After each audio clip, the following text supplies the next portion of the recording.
This video highlights some parts of an interview with Miriam about her life in Libya. She talks about living during times of Gaddafi rulership and shares her observations of social developments at those times. My name is Miriam. My dad is a Libyan and my mom is a foreigner. I was born and raised in Tripoli, Libya. When Gaddafi took over in 1969, Libya was very poor.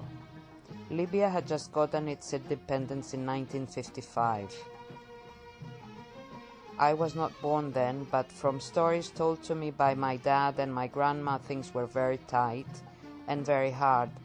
And from what I gathered from reading history of that time, there were only 10 families that were rich, and the rest of the Libyan families were very poor. So when the revolution happened in 1969, the economy did start to boom in many ways. The people who lived in Tripoli did not like Gaddafi at the beginning. We thought of him as a peasant. We were snobs, and we are still snobs, in a way. Gaddafi took over everything by storm, and we were amazed. Approximately 90% of the Libyans were illiterate, so the first thing Gaddafi did was to implement a law that all people, irrespective of age, would have to learn to read and write. He did not want to sign with their thumbprint anymore. They would have to go to school and learn the alphabet. That was the first thing Gaddafi did.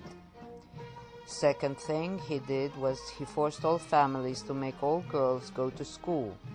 Back then, that was something that was unheard of in the Islamic Arab world. Gaddafi cut the consumption of alcohol completely, whereas before it was allowed, just not on Fridays. As a young man of 28 years old, when he took over, he maybe did not know the game, the political game, and he maybe did not know diplomacy, but one thing is for sure, he did love his people, he loved his country, and he did a lot for his country.